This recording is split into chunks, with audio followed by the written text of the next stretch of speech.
आज हम बनाएंगे बर्थडे केक बहुत ही मज़ेदार और बहुत ही इजी मेथड के साथ। अस्सलाम वालेकुम, मेरा नाम है ज़ोया और आज मैंने ये केक अपने बेटे के लिए बेक किया है।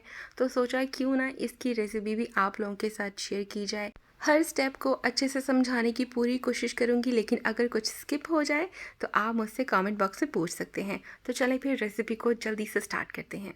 सबसे पहले मैं यहाँ पर केक का बर्तन तैयार कर लूँगी, ताकि जब केक का बैटर रेडी हो जाए तो हम जल्दी से उसको बेक कर लें।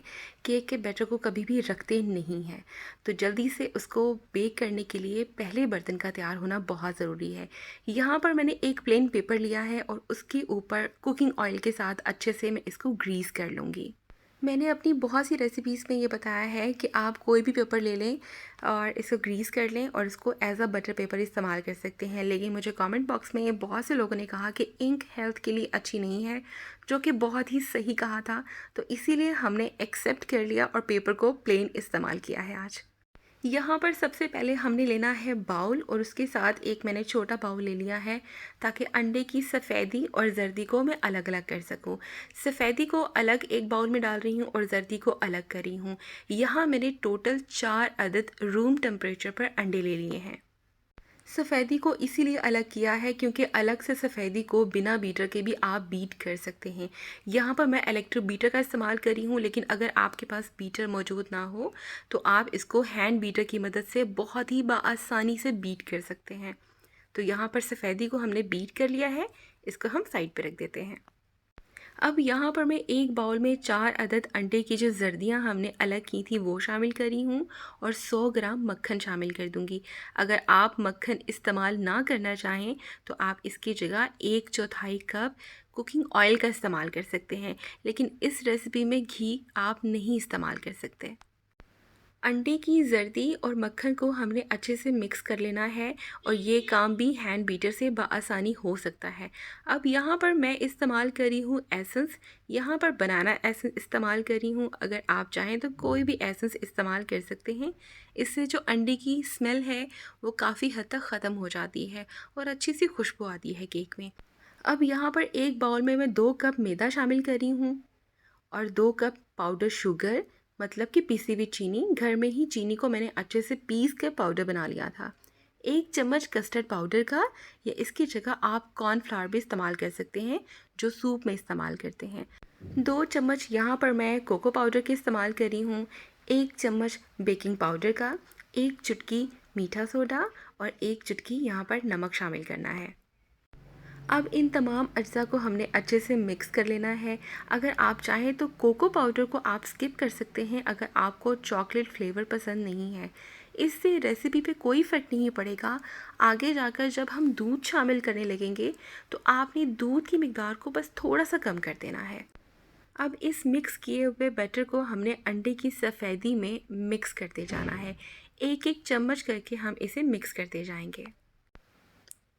अब जैसे जैसे हम मिक्स करते जाएंगे बैटर गाढ़ा होना स्टार्ट हो जाएगा, तो आहिस्ता आहिस्ता करके हम इस केक के बैटर में लिक्विड चीज़ें ऐड करते जाएंगे। अब यहाँ पर ये देखें काफ़ी हद तक गाढ़ा हो गया है, तो हमने मक्खन और अंडे की जर्दी को जो मिक्स किया था अब इसमें शामिल कर देते हैं और इसके बाद इनको भी हमने अच्छे से मिक्स करते जाना है। अब यहाँ पर जैसे जैसे हम ड्राई पाउडर इसमें मिक्स करते जाएंगे ये और मज़ीद गाढ़ा होता जाएगा और अब सिर्फ लास्ट इंग्रेडिएंट ही बाकी बच गया है, वो है दूध। अब हमने दूध शामिल करना है। यहाँ पर तकरीबन 1 कप से सिर्फ 2 चम्मच कम मैं यहाँ पर दूध इस्तेमाल कर रही हूँ, लेकिन आपने दूध आहिस्ता आहिस्ता करके शामिल करना है, क्योंकि जब आपका बैटर ठीक नहीं बनता या पैमाइश में कोई कमी पेशी रह जाती है तो इस वजह से भी आपका केक ख़राब हो सकता है। तो अगर तो आप पहली बार ट्राई कर रहे हैं तो मेरा मशवरा यही है कि आपने दूध को आहिस्ता आहिस्ता करके शामिल करना है, ताकि आप समझ सकें कि कहीं ज़रूरत से ज़्यादा गाढ़ा तो नहीं हो गया या कहीं ज़रूरत से ज़्यादा पतला नहीं हो गया। तो इस चीज़ को आप फिर बैलेंस कर सकते हैं दूध की मिकदार से। तो यहाँ पर इस बैटर को हम दूसरे बाउल में शिफ्ट कर रहे हैं, जहाँ पे थोड़ा सा ड्राई पाउडर हमारा रह गया था। इसको भी हम अच्छे से मिक्स कर लेते हैं। अच्छे से मिक्स करने के बाद ये देखें केक का बैटर तकरीबन इतना गाढ़ा होना चाहिए ताकि आपसे केक परफेक्ट बेक हो सके। ये देखें इस तरह से पैटर्न बन रहा है। तो अब हम इसको केक टिन में ट्रांसफ़र कर लेते हैं। केक के बैटर को जैसे ही हमने केक टिन में ट्रांसफ़र करना है तो हमने इसको फ़ौरन ही पतीली में रख देना है। तो आपने पतीली को तकरीबन 15 मिनट पहले ही हाई फ्लेम पर इसको गर्म कर लेना है ताकि केक को अच्छा एक टेम्परेचर मिले। यहाँ पर हमने हल्का सा टैप कर लिया है ताकि इसके जो एयर बबल्स हैं वो ख़त्म हो जाएं। अब यहाँ पर टेम्परेचर को समझ लें। यहाँ पर हाई फ्लेम पर 15 मिनट पहले मैंने पतीली को गर्म किया था। इसके बाद तकरीबन इतनी आंच हो कि आपकी पतीली को हल्की सी छुए। दम वाली आंच होनी चाहिए, लेकिन दम से हल्की सी ऊपर होगी तो भी चलेगा। तो यहाँ पर अब हम इसको रख देते हैं तकरीबन 45 मिनट तक। 45 मिनट से पहले आपने इसको बिल्कुल भी नहीं छेड़ना। हाँ, अगर आप चेक करना चाहते हैं तो आधे घंटे के बाद चेक कर सकते हैं, लेकिन अगर आप 15 मिनट के बाद ही चेक करेंगे तो केक अच्छा बेक बिल्कुल नहीं होगा। यहाँ पर हमने चेक कर लिया है कि कहीं केक अंदर से कच्चा तो नहीं। अब यहाँ पर एक और अहम स्टेप है, केक को अच्छे से आपने ठंडा होने देना है। ठंडा होने के बाद ही आपने इसको केक टिन से निकालना है। यहाँ पर हमने पेपर को रिमूव कर लेना है और वीडियो के दौरान जो छोटी छोटी टिप्स होती हैं वो बहुत ही अहमियत की हामिल होती हैं। इससे केक के रिज़ल्ट्स बहुत ही अच्छे आते हैं जब आप इनको अच्छे से सुनते हैं और फॉलो करते हैं।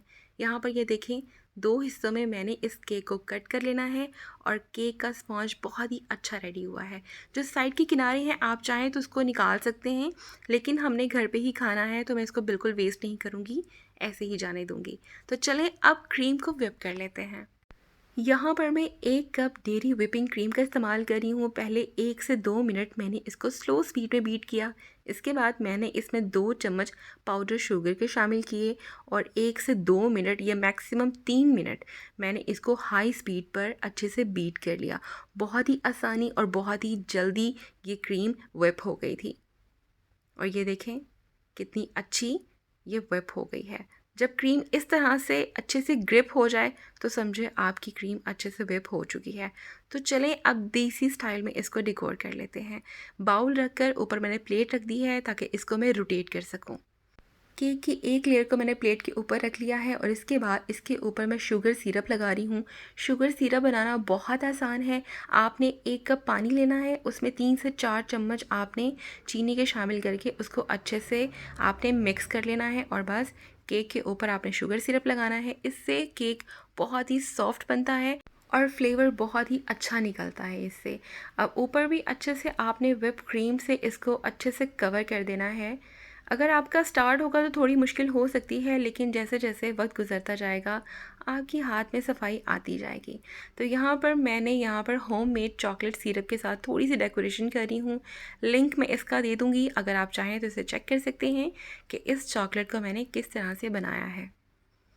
अब इस तरह से अच्छे से मैंने इसको डेकोर कर देना है। और यहाँ सोचा क्यों ना अपने बेटे का नाम लिख दूँ, तो लिखना तलहा था लेकिन मुझे लग रहा था ये TF की तरह लग रहा है, लेकिन यहाँ पर अब हटाना नामुमकिन था। जो गलती हो गई तो बस हो गई। तो मैंने भी इसको जाने दिया। ऊपर चॉकलेट जो है ना वो अच्छे से स्प्रिंकल कर दी और नाम को दोबारा हाईलाइट कर दिया ताकि अच्छे से जो है ना प्रोमिनेंट हो सके। और बस केक हो गया है हमारा तैयार। उम्मीद है कि आपको ये रेसिपी अच्छी लगी होगी और आपने इस रेसिपी से कुछ ना कुछ ज़रूर सीखा होगा। अगर मेरी इस रेसिपी से आपने कुछ सीखा हो तो मेरे चैनल को सब्सक्राइब करना मत भूलिएगा। मैं इंशाल्लाह एक नई वीडियो के साथ बहुत जल्द मिलूँगी, लेकिन आज के लिए दीजिए इजाज़त। फिर मिलते हैं एक नई वीडियो के साथ। अल्लाह हाफ़िज़।